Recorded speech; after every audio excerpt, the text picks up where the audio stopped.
ہاں بالکل اپنے جیسے، بھاری بھرکم۔ شاہ رخ نے صرف اسے سنانے کے لیے سرگوشی کی، مگر اسما کے کانوں تک پہنچ گئی۔ اس نے ہنستی ہوئی امید کو سرزنش کی۔ شرم کرو، بڑی ہیں وہ، ایسے مذاق اڑاتے ہیں؟ لیکن آپی میں نے کیا کہا؟ وہ منمنائی۔ بھائی جان نے، لو بوتلوں والا آ گیا، ٹھنڈی ٹھنڈی 7 اپ پیو، شاباش، حشاش بشاش ہو جاؤ گی۔ تمہارے لیے فینٹا کھلواؤں اسما؟ چلو بھر پیپسی میں ڈوب مرو۔ ایک بار پھر خضر کی آواز نے اسے چونکا کے رکھ دیا۔ ٹھنڈے من پسند مشروب کا گھونٹ اس نے ایک گرم سیال کی طرح نگلا۔ اب اسے صحیح معنوں میں احساس ہونے لگا کہ وہ کیا چھوڑ کے جا رہی تھی۔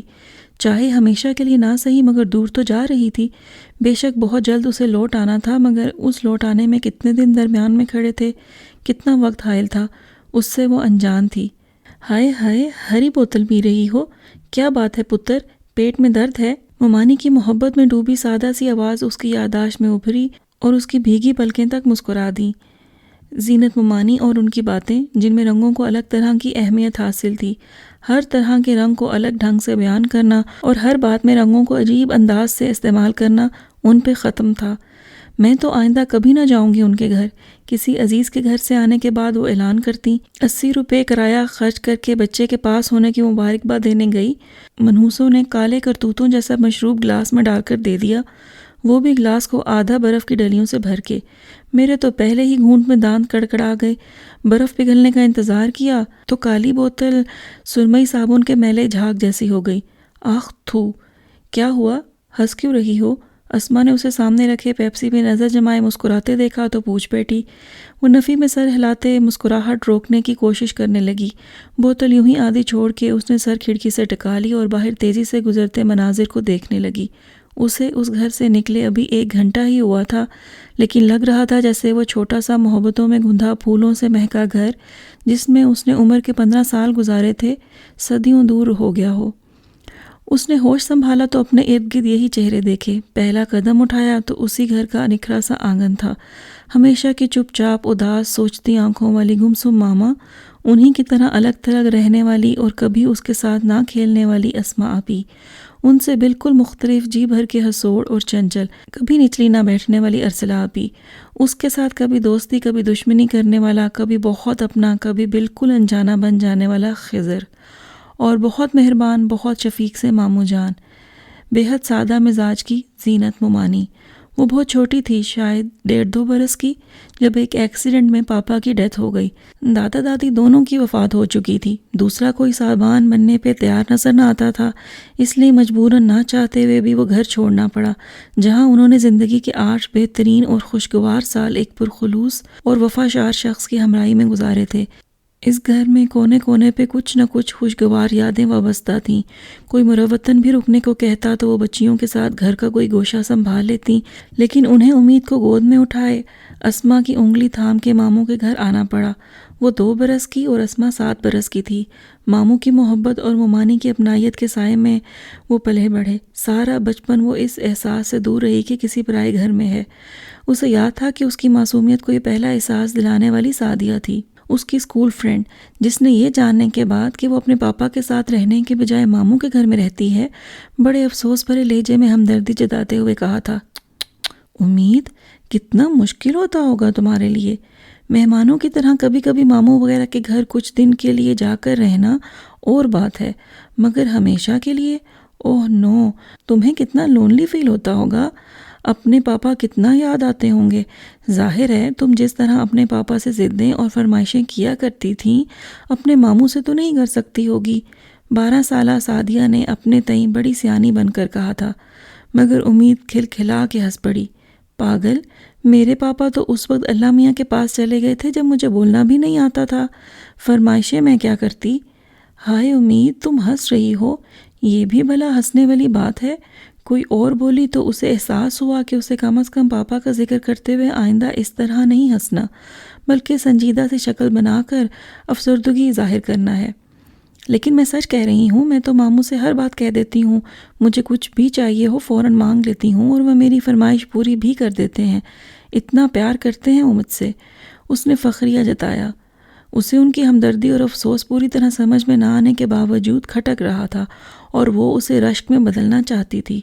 لیکن تمہاری ممانی کو تو ضرور برا لگتا ہوگا کہ تمہاری آپی اور تمہاری ماما ان کے گھر میں رہتے ہو، وہ ضرور کچھ نہ کچھ کہتی رہتی ہوں گی۔ انہیں برا کیوں لگے گا؟ وہ سوچنے لگی، بہت سوچ سوچ کر یاد کرنے لگی کہ کبھی زینت ممانی کو کچھ برا لگا ہو۔ لیکن ممانی ان لوگوں میں سے تھیں جو بری بات سے بھی اچھے مطلب اخذ کر لیتے ہیں۔ وہ تمہیں ڈانٹتی نہیں؟ ہاں ڈانٹتی تو ہیں۔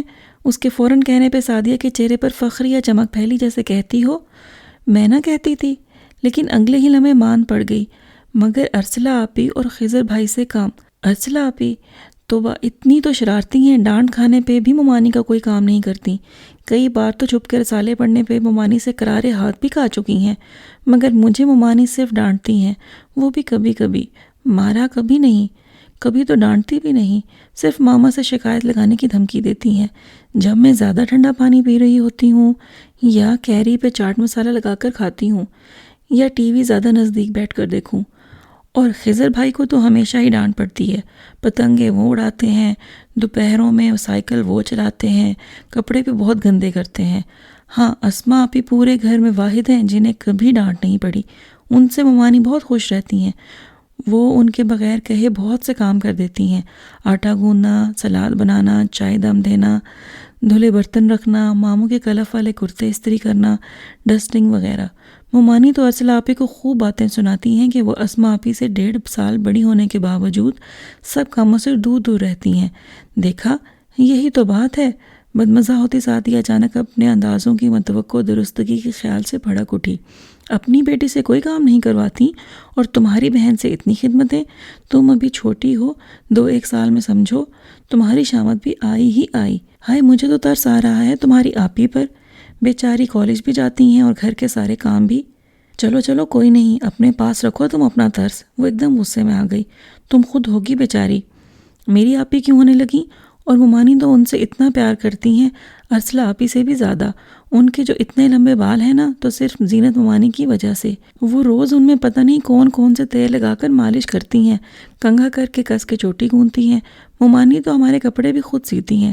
تم لوگوں کی ممانیاں ہوں گی چڑیلوں جیسی، تمہیں ناخن مارتی ہوں گی، تبھی تمہیں سب لوگ ایسے لگتے ہیں۔ وہ آسانی سے بدگمان ہونے والوں میں سے نہ تھی، اور ماموں ممانی سے تو ہرگز بھی نہ ہوتی۔ البتہ اسے پہلی بار یہ احساس ضرور ہو گیا کہ وہ باقی لوگوں سے مختلف ہے اور الگ ڈھنگ سے جی رہی ہے۔ جس گھر میں رہ رہی ہے وہاں سے بے تحاشا اپنائیت سمیٹنے کے باوجود فخریہ اسے اپنا نہیں کہہ سکتی، لیکن یہ احساس بھی اس کی لاپرواہ طبیعت اور خوش گمان فطرت میں زہر نہ گھول سکا، بلکہ وہ جتنا پیار پہلے ماموں اور ممانی سے کرتی تھی اب دگنا کرنے لگی۔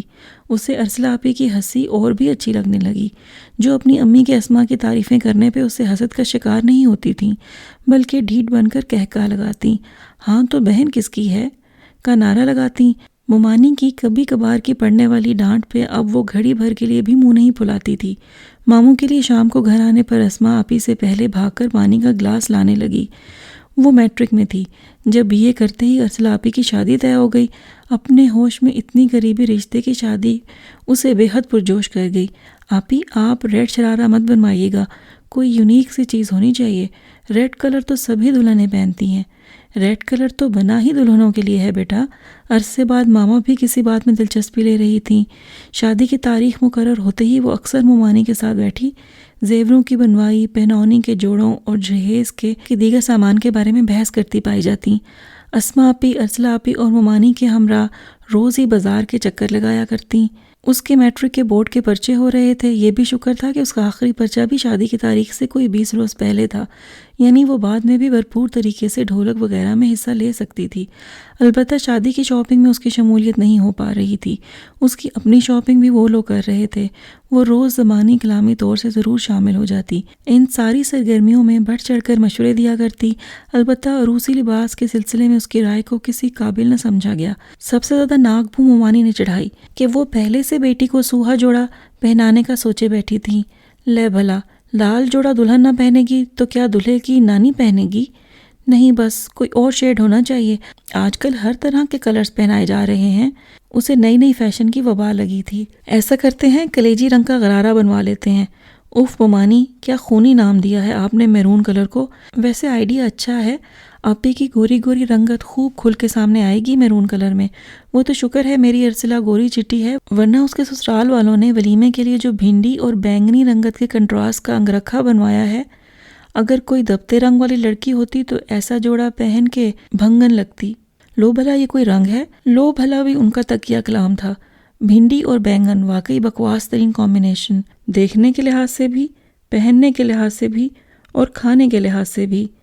خضر نے چہرے سے اخبار ہٹاتے ہوئے کہا، تم کیوں عورتوں کی باتوں میں دخل دیتے ہو؟ وہ بھڑک کے بولی.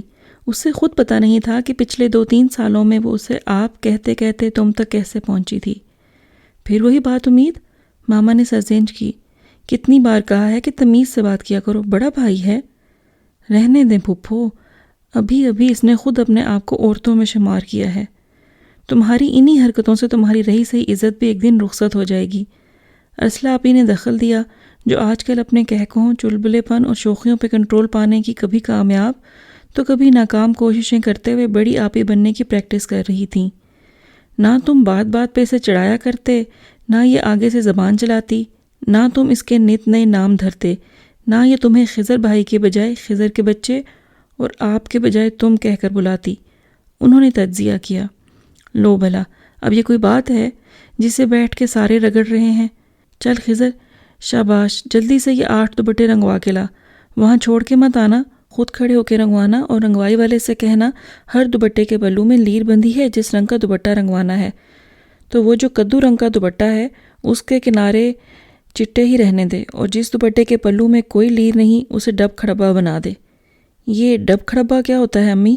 اس کی ساری پنجابی اس لفظ کا مفہوم جاننے سے قاصر تھی. ارسلہ آپی تو ہنسی دبانے کی کوشش میں منہ لال و لال کر بیٹھیں. ماما کے چہرے پہ بھی دبی دبی مسکراہٹ تھی. لو بھلا انگریز دا پتر، ڈب کھڑبا کا نہیں پتا؟ وہی جو کہیں سے چٹا کہیں سے کالا چتکبرا سا ہوتا ہے. ممانی کا مطلب ہے بلیک اینڈ وائٹ میں ٹائی اینڈ ڈائی. امید نے کامیاب تشریح کی. ہاں وہی ٹائی شائے. ٹائی سے ایک بڑا مزیدار واقعہ یاد آ رہا ہے. یاد ہے پچھلے سال جب امی کو ہیضہ ہوا تھا، جب انہوں نے کلو بھر مولی چاٹ مسالے کے ساتھ کھانے کے بعد اوپر سے بنانا ملک شیک کا جگ پی لیا تھا. اس نے حوالہ دیا اور جب سب کو یاد آ گیا تو وہ اصل واقعے کی جانب آیا. تو جناب میں امی کو ساتھ لے کر اپنے دوست کے بھائی کی طرف گیا. وہ جناب بھی ڈاکٹر ہیں اور ان دنوں نئی پریکٹس شروع کی تھی. بڑا زبردست کلینک سیٹ کیا ہوا تھا. خود بھی خاصے تیار شہر ہو کے بیٹھے تھے. لائٹ گرے 2 پیس سوٹ، پیچ کلر کی شرٹ اور ڈارک گرے لائٹ سے گرین ٹچ والی ٹائی باندھی ہوئی تھی. جیل چھل لگا کے بال بھی سیٹ کیے ہوئے تھے. ویسے تو نمبر سے اندر جاتے ہیں لیکن میرا نام سن کر مجھے فوراً اندر بلا لیا. امی کو لے کر اندر پہنچا تو کیا دیکھتا ہوں کہ ایک حسینہ ماں جبینہ خوب بنی سنوری جانے اپنا علاج کرا رہی تھیں یا موصوف ڈاکٹر صاحب کا علاج کر رہی تھیں. ڈاکٹر صاحب نے ان طرح دار حسینہ کو ایک دل نواز مسکراہٹ کے ساتھ نوازتے ہوئے مریضہ کو دیکھنے کی اجازت طلب کی. اجازت ملی تو امی کی طرف متوجہ ہوئے. امید نے بھاٹ سا منہ کھول کے جمائی لی. اب آگے بھی بتاؤ، واقعہ سنا رہے ہو یا فلم کی سٹوری؟ منہ بند کرو، حلق میں لٹکے ہینگر تک نظر آ رہے ہیں. ہاں تو ڈاکٹر صاحب نے امی سے چند سوال کرنے کے بعد پوچھا، خالہ جی آپ کو الٹیاں کس رنگ کی آئی تھیں؟ امی نے کچھ دیر سوچا، پھر ڈاکٹر صاحب کی جانب دیکھا، پھر ان کی ٹائی پہ انگلی رکھ کے کہنے لگی، پتر بالکل اسی رنگ کی. سب سے بے قابو کہے ارسلہ آپی کے تھے. وہ بھی سچویشن کا تصور کرنے کے بعد ہنس پڑی. او گاڈ، اس ڈاکٹر کا کیا حال ہوا ہوگا. اس نے سب سے پہلے اس ٹائی سے نجات حاصل کی ہوگی. بیچارہ، لڑکی کے سامنے کرکری کر کے رکھ دی مامی نے اس کی. لو بھلا، میں نے ایسا کیا کیا تھا؟ اس کے سوال کا جواب ہی تو دیا تھا. ممانی ناراض سی کہتی اٹھنے لگیں تو امید نے جھٹ ان کے گلے میں باہیں ڈالیں اور لپٹ گئی. ایک تو یہ جن بار بار جپھڑ ڈال لیتا ہے. وہ اس کا ماتھا چوم کے ساری خفگی بھول گئیں. ایسے ہی محبتوں کے گہرے میں کب اس کے بچپن نے اس کا ساتھ چھوڑا اسے پتہ ہی نہ چلا. ایک تو وہ فطرتاً کچھ سادہ تھی. اپنے اندر پیدا ہوتی تبدیلیوں نے بھی اس کے اندر یہ احساس نہ جگایا کہ وہ پہلی سی امید نہیں رہی، اور اس پہ اٹھنے والی نظریں بھی پہلی سی نہیں رہیں. ارسلہ آپی کی مہندی میں گولڈن اور آسمانی شرارہ پہنے، لمبے سنہری بالوں میں انتہائی سنہری پراندہ ڈالے، ماتھے پہ بندیا اور کلائیوں میں درجن چوڑیاں پہنے وہ تتلی کی طرح ہر طرف رنگ بکھیرتی نظر آ رہی تھی. گانے گا کر اس نے پہلے اپنا گلا خراب کر لیا تھا، اور اب مہندی والی رات وہ جب بھی اپنی بیٹھی ہوئی آواز بلند کرنے کی کوشش کرتی، سب لڑکیاں ہاتھ جوڑ کے اسے خاموش کروا دیتیں. خدا کا واسطہ ہے تم خاموش رہو، ایسا لگتا ہے جیسے طاولہ عیسیٰ خیلوی میرے ہاتھوں میں 9 چوڑیاں گا رہا ہے۔ وہ منہ بسور کر چپ ہو جاتی، مگر ذرا دیر بعد پھر سے ہتھیلیاں پیٹ پیٹ کر لال کرنے لگتی۔ کیمرہ ہاتھوں میں لیے تصویریں کھینچتے خضر نے یکایک کچھ بے چینی سی محسوس کی۔ اس نے ادھر ادھر دیکھا مگر کچھ نہ سمجھا۔ وہ سر جھٹک کر پھر سے اپنے کام میں مصروف ہو گیا۔ اگلے دن بارات کی آمد کے ساتھ ہی اس بے چینی نے پھر سے اسے آن گھیرا۔ وائٹ، پنک اور سلور شیڈ والے بھوپالی کرتے پاجامہ میں ملبوس امید نے آج ضرورت سے زیادہ ہی میک اپ کر رکھا تھا، اور وہ اپنی عمر سے خاصی بڑی بڑی بھی لگ رہی تھی۔ کانوں میں بڑے بڑے جھمکے، اونچا سا سیٹ کیا ہوا ہیئر سٹائل، اطراف میں گرتے بالوں کے گچھے۔ پہلی نظر میں خضر اسے پہچان ہی نہ سکا۔ وہ کہیں سے بھی پہلے والی امید نہ لگ رہی تھی۔ احمقانہ سی معصومیت کا تاثر اس کے چہرے سے غائب تھا۔ بچپن کی لاپرواہ ہستی شاید ارسلہ آپی کی جدائی کے احساس سے سہمی ہوئی تھی۔ ایسے میں گہرا میک اپ، نیا ہیئر سٹائل اس وقت سنجیدگی سے مل کر اسے 15 سال کی بجائے 18-19 سال کی دوشیزہ ظاہر کر رہا تھا۔ کچھ دیر ادھر ادھر تانگ جھانک کرنے کے بعد خضر کو اپنی بے چینی اور اضطراب کی وجہ معلوم ہو گئی۔ وہ لڑکا بارات کے ساتھ آیا تھا اور مسلسل امید کو اپنی پرشوق اور والہانہ نظروں سے فوکس میں رکھے ہوئے تھا۔ کل بھی خضر نے سرسری سے نوٹ کیا تھا، مگر وہ یہ نہ بھانپ سکا تھا کہ اس کی نظر بازی کا شکار امید ہے۔ کچھ دیر اور اس کا جائزہ لینے کے بعد جب اسے یقین ہو گیا کہ وہ اپنی آنکھیں کس زاویے پہ رکھ کے سینک رہا ہے تو اسے جیسے آگ ہی لگ گئی۔ چونکہ اس نے کوئی واضح بدتمیزی نہیں کی تھی، اس لیے وہ بارات کے ساتھ آئے اس لڑکے کی جو دلہا کا فرسٹ کزن تھا ٹھکائی نہیں کر سکتا تھا۔ البتہ وہ دندناتا ہوا فوراً امید کے سر پہ جا پہنچا جو دودھ پلائی کی رسم کے لیے سٹیج پہ چڑھنے والی تھی۔ یہ کہاں منہ اٹھا کے جا رہی ہو؟ دیکھ نہیں رہے اسما آپی بلا رہی ہیں؟ اب ہم سب کزنز شوکت بھائی جان کو دودھ پلائیں گے اور نیک وصول کریں گے۔ 1 گلاس ہے دودھ کا، یہ 3 کافی ہیں پلانے کے لیے، تمہیں کوئی ضرورت نہیں وہاں جانے کی۔ جاؤ میرے کمرے سے 1 رول اور لے کر آؤ، کیمرے کا یہ رول بس ختم ہونے کو ہے، 1 یا 2 تصویریں رہ گئی ہیں۔ میں کیوں جاؤں، خود جاؤ۔ وہ صاف انکار کر کے ادھر جانے کو تھی کہ اس نے بازو سے پکڑ کے پیچھے کیا۔ یہ تم کیا بنی ہوئی ہو؟ کیا کچھ تھوپ رکھا ہے منہ پہ اور سر پہ کیا گھونسلہ سا بنا رکھا ہے؟ ایویں گھونسلہ؟ آپی کو پارلر لے کر گئے تھے، پارلر والی نے نئی ڈیل رکھی ہے کہ برائڈل میک اپ کے ساتھ دلہن کے ساتھ آئی ایک لڑکی کو فری میں پارٹی میک اپ کیا جائے گا، اور تم مفت میں بھوتنی بن گئیں۔ مفت میں وہ ایسا ہی میک اپ کر سکتے تھے۔ اتنا شوق تھا تیار ہونے کا تو 400-500 روپے خرچ کر لینے تھے تاکہ پیسے لے کر وہ ڈھنگ سے تمہاری لیپ اپ ہوتی تو کرتے۔ کیا میں اتنی بری لگ رہی ہوں؟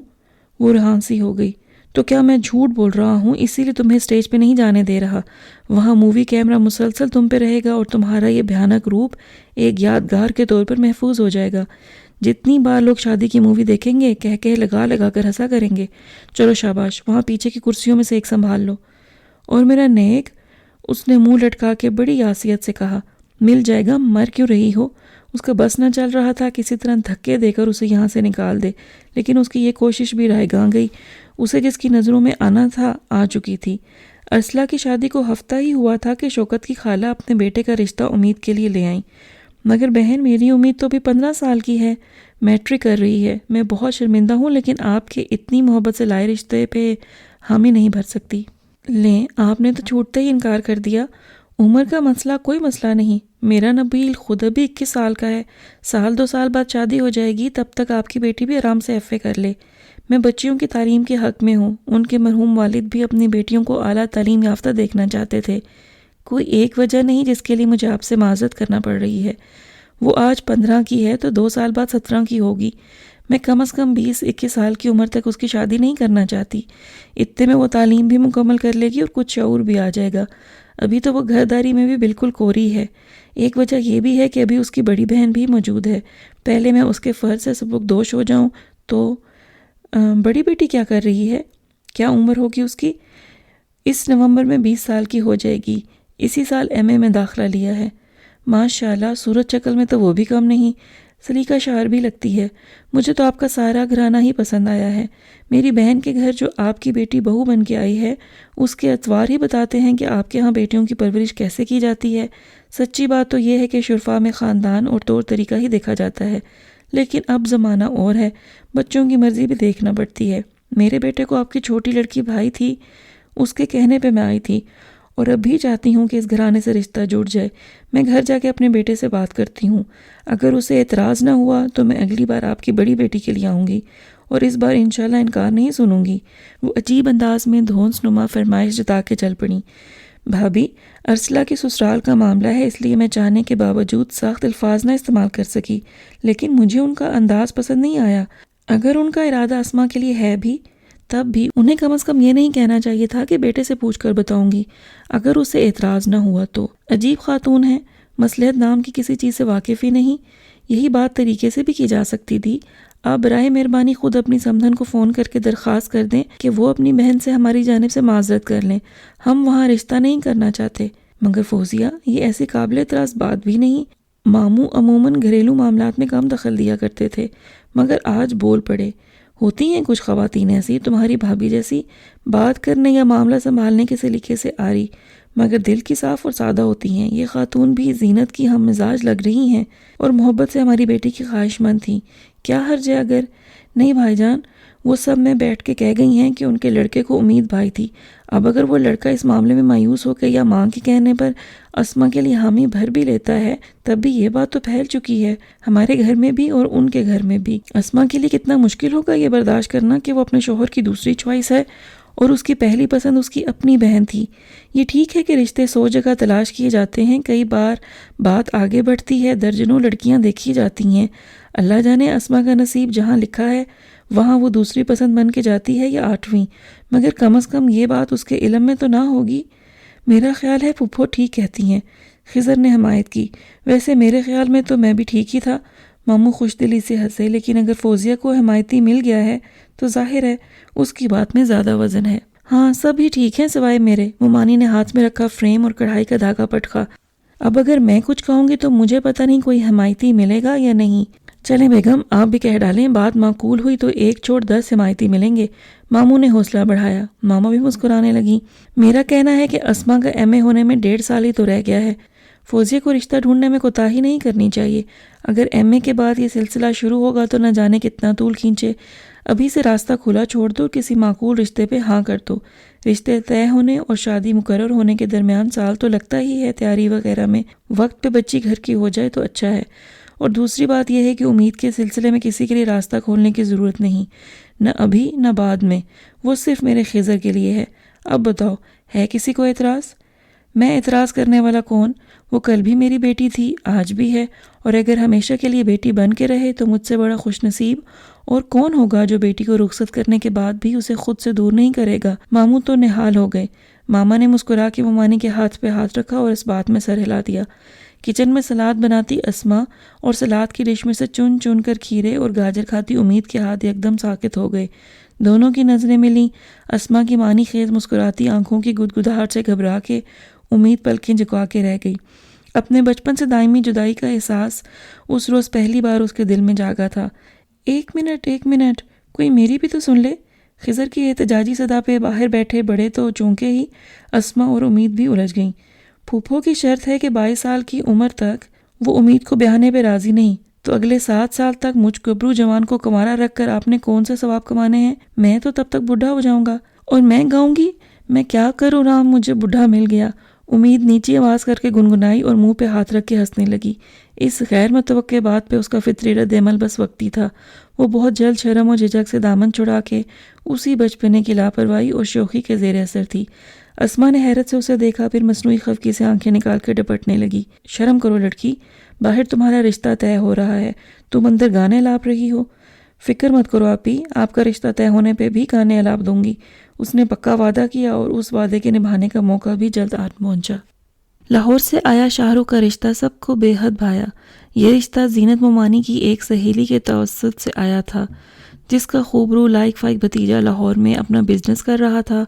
اکلوتا تھا، نہ کوئی بہن نہ کوئی بھائی، بس ایک بیوہ ماں تھی جو پچھلے سال فالج کا شکار ہو گئی اور اب زیادہ چلنے پھرنے سے قاصر تھی۔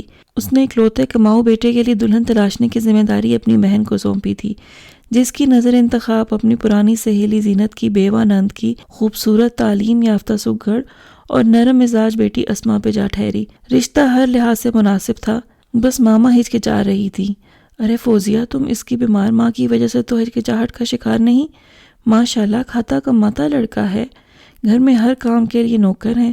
ہاں چونکہ زمانہ بھروسے والا نہیں، اس لیے کل وقتی ملازمہ نہیں رکھی ہوئی، ویسے بھی نگہت کوئی بالکل معذور تو نہیں، باقاعدہ علاج ہو رہا ہے اس کا مہنگے والے ڈاکٹر سے۔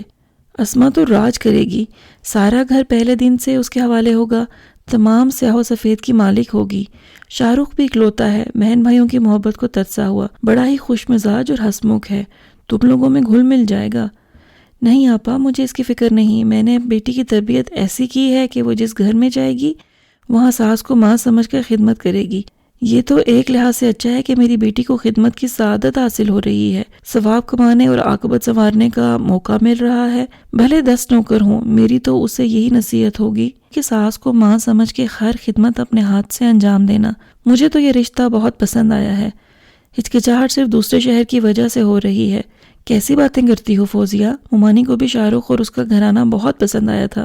لاہور فیصلہ آباد سے کتنا دور ہے بھلا؟ مشکل سے 2 گھنٹے کا رستہ ہے، چاہے تو ہر ہفتے ملنے آ سکتی ہے، جیسے ارسلہ صبح کو آئی شام کو گھر لوٹ جاتی ہے۔ اور دور کیوں جاتی ہو، ارسلہ کی مثال سامنے ہے، پیپلز کالونی کے اے بلاک میں ہم رہتے ہیں اور ڈی گراؤنڈ کے سامنے اس کا گھر ہے۔ پیپل کا رستہ 15 منٹ کا ہے، اور شوکت کے پاس تو وہ موئی ہوائی سواری بھی ہے، وہ رنگ اڑی پھٹ پٹی، اس کے باوجود ہفتے میں 1 دن ہی شکل دیکھ پاتی ہوں اس کی۔ تم فیصلہ آباد میں ہی بیاہ کر کون سا اسے اپنے قریب کر لو گی؟ ایک بار بیٹی بیاہ دی تو سمجھو پرائی ہو گئی، مہمانوں کی طرح آئے گی، مہمانوں کی طرح جائے گی، اپنی سہولت اور پروگرام کے مطابق۔ اللہ خوش رکھے انہیں اپنے اپنے گھروں میں۔ اور بھلا لوگ تو 7 سمندر پار لڑکیاں بھیج دیتے ہیں صرف ان کی اچھی زندگی کی خاطر۔ انہوں نے کچھ اس طرح کنونس کیا کہ ماما مان ہی گئیں۔ منگنی کی تقریب بہت سادہ تھی۔ شادی 10 ماہ بعد اسما آپی کے ایم اے فائنل ایئر کے ایگزام کے فوراً بعد ہونا قرار پائی۔ منگنی میں امید نے حسب وعدہ خوب لہک لہک کے گانے گائے۔ اس بار اس نے تقریب سے ہفتہ بھر پہلے گلا پھاڑ پھاڑ کے اپنی آواز کا بیڑا غرق نہیں کیا۔ آج اسے 16 سنگھار کیے ادھر سے ادھر لہکتے پھرتے دیکھ کر بھی خضر کو کوئی بے چینی محسوس نہیں ہو رہی تھی، اس لیے کہ اب اس کے جملہ حقوق اس کے نام محفوظ ہو چکے تھے۔ یہ خبر نہ صرف سارے خاندان میں پھیلا دی گئی تھی بلکہ لڈو کھلا کر خاندان والوں کا منہ بھی میٹھا کر دیا گیا تھا۔ آج اسے ایک بار پھر شوخ میک اپ اور زرق برق لباس میں عمر سے کہیں بڑا محسوس کر کے بھی اسے الجھن محسوس نہیں ہو رہی تھی، بلکہ وہ تو سنجیدگی سے سوچ رہا تھا کہ کاش کہیں سے ایسا میک اپ بھی ملتا ہو جسے اس کی کھوپڑی پہ تھوپنے سے عقل میں اضافہ ہو جائے۔ اگر ایسا ہو جائے تو شاید میری نظروں کے بدلے مضمون اس پر آشکار ہو جائیں۔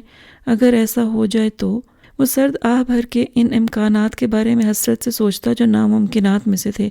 نظریں تو دور کی بات، خضر کے ہلکے پھلکے فکرے بھی اس کی حسیات کو چھوئے بغیر اوپر سے گزر جاتے۔ یہ تم نے کیا سہاگنوں والا بہروپ بنا رکھا ہے؟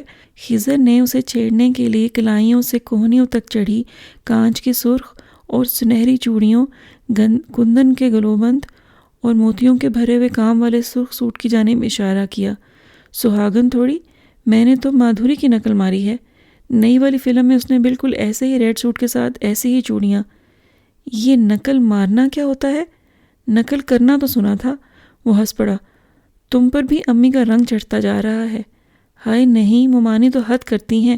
پتہ ہے ارسلہ آپی سے فون پہ کہہ رہی تھیں چکندری رنگ کی ساڑی پہن کے آنا اور شوکت کو وہ چوہے رنگ کا سفاری سوٹ پہنانا جو اس نے ولیمے پہ پہنا تھا۔ ارے خضر، آج تو تم نے بھی چوہے رنگ کا۔ وہ حسب عادت منہ پہ ہاتھ رکھ کے ہنس پڑی۔ خضر اپنے سیاہی مائل گرے سوٹ پہ ہاتھ پھیر کے رہ گیا۔ امید کی بچی، کب تک میری امیدوں پہ پانی پھیرو گی؟ وہ بڑبڑایا۔ منگنی سے شادی تک کے درمیانی عرصے میں شاہ رخ کتنی ہی بار فیصلہ آباد آیا۔ آنٹی سریا کے بیان کے عین مطابق وہ فطرتاً ملنسار، گھل مل جانے والا اور ہنسوڑ طبیعت کا تھا۔ جلد ہی امید اپنے اس بہنوئی کی گرویدہ ہو گئی، ورنہ اس سے پہلے شوکت بھائی جان کے لیے دی انداز اور سنجیدہ مزاج کی وجہ سے خائف تھی کہ کہیں شاہ رخ بھائی جان بھی ویسے ہی نہ نکلیں۔ سب سے زبردست چیز تو ان کا نام ہے، شاہ رخ خان کے مقابلے کی پرسنالٹی ہے ان کی۔ تو شاہ رخ خان کون سی بڑی توپ چیز ہے بقول امی کے؟ ڈب کھڑبا منہ ہے اس کا، رونے والی شکل بنائے تو لگتا ہے ابھی کہکہا مار کے ہنس پڑے گا۔ خضر کو اس کا فیورٹ ہیرو سخت برا لگتا تھا۔ میرے شاہ رخ بھائی جان تو ایسے نہیں، وہ تو ہر وقت ہنستے رہتے ہیں۔ شوکت بھائی جان کی طرح ترسی ہوئی مسکراہٹ نہیں۔ یہ سب نام کا اثر ہے، وہ اپنے فرسودہ نام کی وجہ سے خام خواہ کی شان و شوکت طاری کیے رکھتے ہیں۔ تو تمہارے شاہ رخ بھائی جان کس رخ سے شاہ رخ لگتے ہیں؟ یہ بھی کوئی نام ہے ٹکڑوں میں بٹا ہوا؟ اور تمہارا نام تو جیسے بہت اچھا ہے، قبل مسیح کے زمانے کا نام ہوں، خضر۔ رفتہ رفتہ شاہ رخ کا حوالہ دینا گویا اس کی چھیڑ بن گئی، جس سے اسے تاؤ دلانا ہوتا وہ شاہ رخ پہ کوئی نہ کوئی اعتراض کر دیتا اور بس وہ شروع ہو جاتی۔ چند ہی مہینوں میں ہونے والی گنتی کی 7-8 ملاقاتوں میں شاہ رخ سے اس کی دوستی اور بے تکلفی قابل رشک حد تک بڑھ گئی تھی۔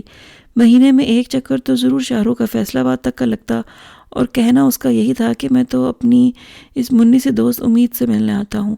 یہ الگ بات کہ وہ اس بیان پر ہرگز یقین نہ کرتی۔ سب پتہ ہے مجھے، ایسا ہی ہے تو جانے سے پہلے منت کیوں کرتے ہیں کہ بس ایک بار کسی طرح اپنی آپی کو بس 1 منٹ کے لیے باہر۔ چپ، وہ گھبرا کے اس کے منہ پہ ہاتھ رکھ بیٹھتا۔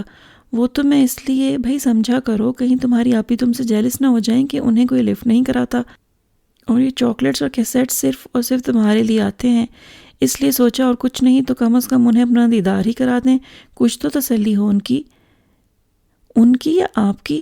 وہ نیا نیا کالج آنا شروع ہوئی تھی، شاہ رخ کی شرارتیں اور بےتابیاں بھانپنے میں لگی تھی، اور کچھ وہ تھا بھی بے تکلف، اس لیے مزے سے اس کے ساتھ ایسی باتیں کر جاتی۔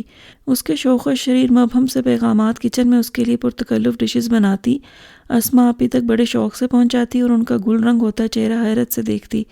اسے شاہ رخ بھائی جان کا دم اس لیے بھی غنیمت لگتا کہ ان کے آنے سے اسما آپی بھی مسکرانا سیکھ گئی تھیں۔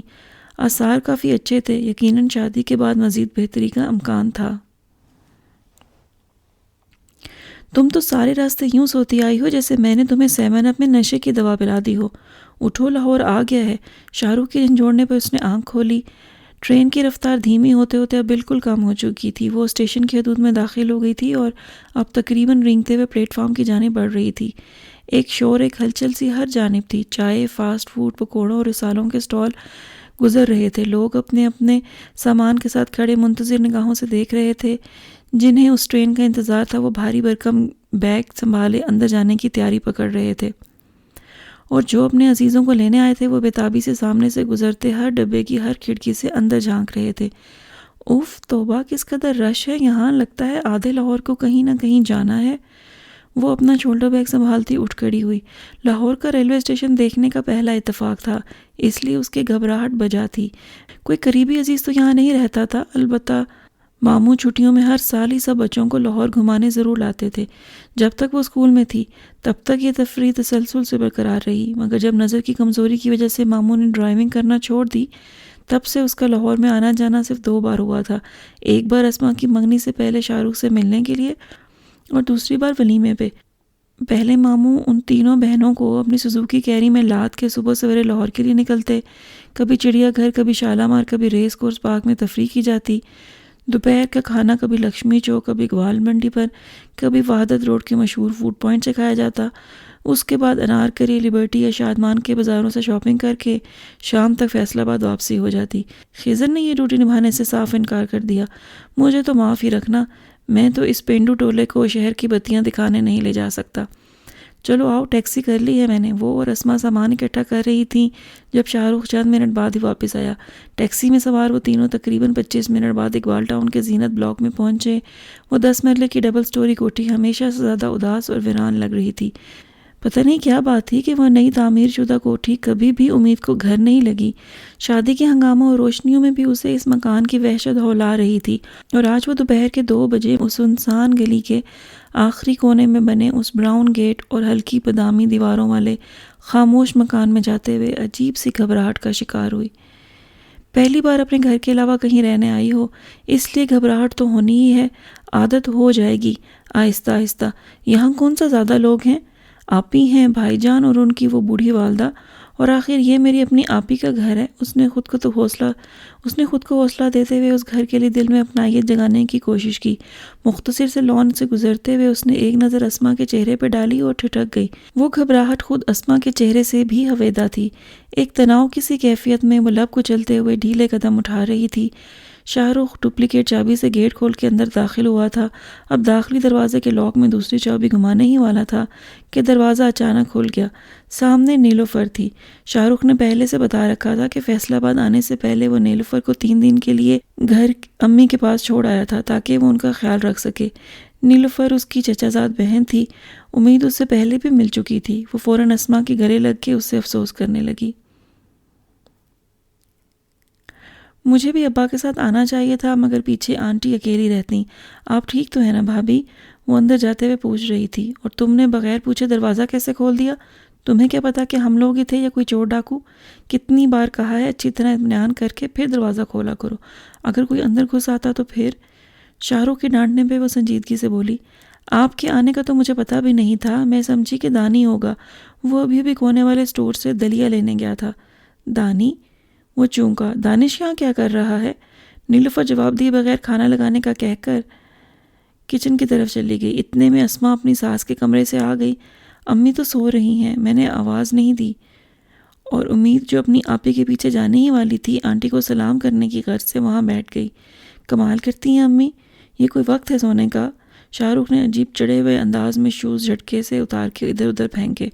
آپ کو پتہ تو ہے دوا لینے کے بعد امی پہ غنودگی طاری ہو جاتی ہے، کچھ دیر میں جاگ جائیں گی۔ اسما نے حیرت سے اپنے شوہر کے بگڑے مزاج کا جائزہ لیا۔ اور یہ دانش ویسے تو مہینہ مہینہ ادھر کا رخ نہیں کرتا، اب کیا کرنے آیا ہے؟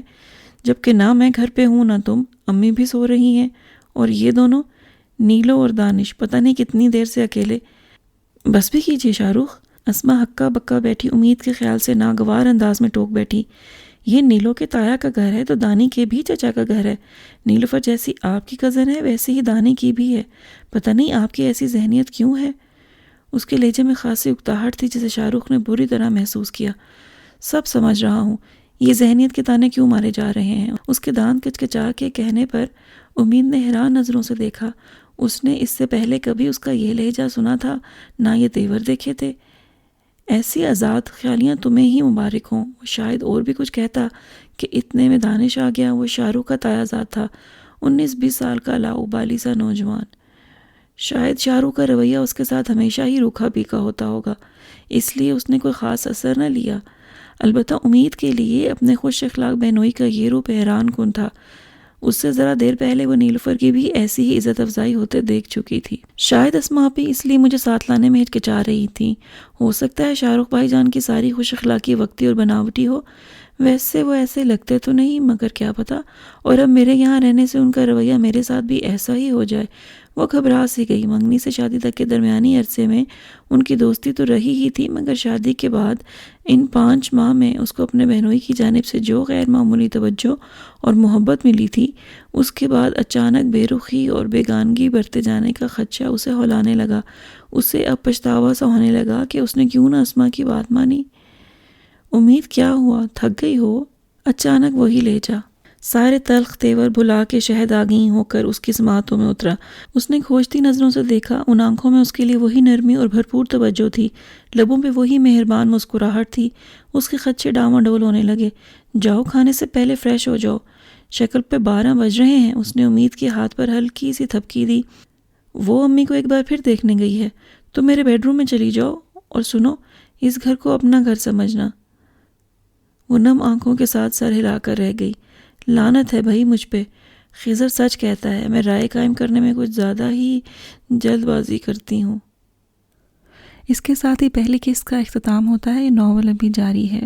اگر آپ کو ناول پسند آئے تو ویڈیو کو لائک کریں، ہمارے چینل کو سبسکرائب کریں اور بیل آئیکن کا بٹن دبا دیں تاکہ آپ کو تمام اپڈیٹس ملتی رہیں۔ اپنا خیال رکھیے گا۔ اللہ حافظ۔